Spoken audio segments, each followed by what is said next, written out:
bienvenue dans cette nouvelle vidéo dans laquelle nous allons exclusivement parler de noix de coco. Vous allez voir que si vous pensiez connaître ce fruit, eh bien, vous ne le connaissez pas tout à fait.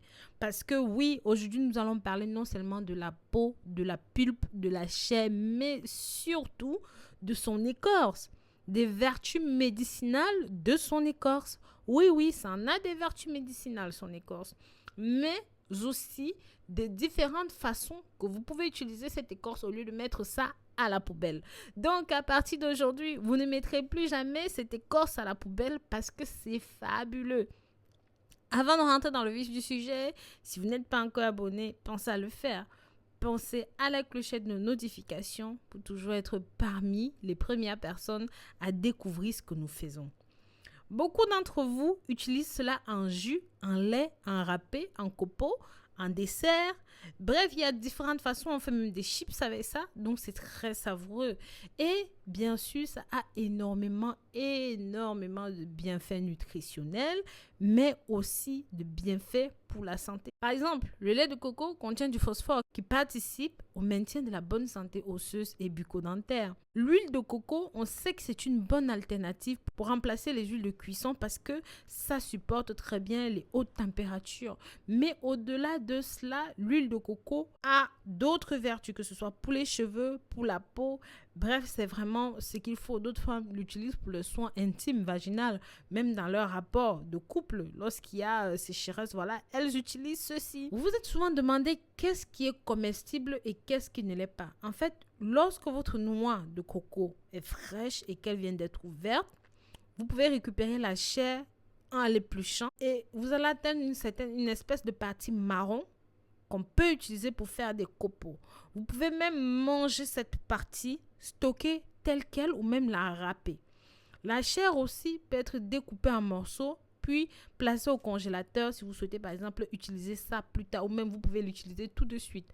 Vous pouvez également infuser la chair de noix de coco dans du lait pour faire du lait de coco. L'eau de coco qui est à l'intérieur, qui est généralement un petit peu trouble, se déguste immédiatement ou même peut être conservée pendant 24 heures au maximum. J'avais monté dans une précédente vidéo comment utiliser cette eau de coco pour les hommes qui ont des problèmes érectiles avec un petit peu de citron. Donc bref, pour résumer, si vous souhaitez utiliser la noix de coco, sachez que ça facilite la digestion parce que ça contient des acides gras qui permettent d'accélérer le processus de digestion dans l'organisme. Vous pouvez aussi utiliser ceci parce que c'est riche en potassium, en vitamine B6. La pulpe et la noix de coco contiennent une forte quantité de potassium, ce qui permet l'activation des cellules nerveuses et musculaires. Ça contient aussi de la vitamine B6 qui facilite l'absorption du magnésium et qui joue un rôle dans les fonctions cognitives et cérébrales. Ça agit comme un neurotransmetteur. Ça permet de soulager la gueule de bois. Donc, si jamais vous buvez trop d'alcool et tout, vous pouvez toujours utiliser l'eau de noix de coco. Ça permet de réhydrater l'organisme et surtout d'atténuer les effets de l'alcool. D'accord? La noix de coco aussi aide à stabiliser le sucre dans le sang. Venons maintenant à la fibre de noix de coco. C'est utilisé de mille et une façons. Ce qu'on appelle la bourre de noix de coco, c'est-à-dire cette partie-ci qui recouvre la noix de coco, permet de faire tellement de choses. On l'utilise pour la garniture des matelas de type écologique parce que ça offre un rembourrage ferme et ça a des vertus à la fois antitranspirantes et anti-allergiques. Mais ce n'est pas tout.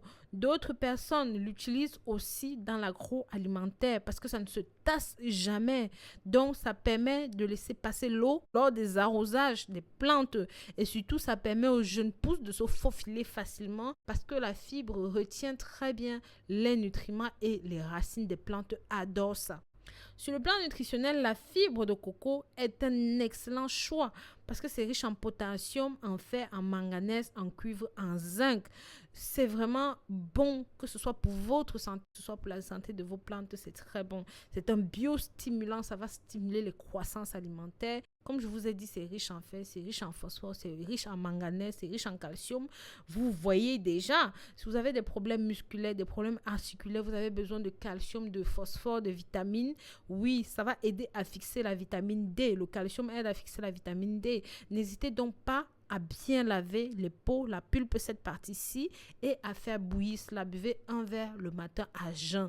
Assurez-vous toujours que votre pulpe est bio, d'accord? Maintenant, localement, chez nous les Africains, on utilise cette écorce, cette partie-ci.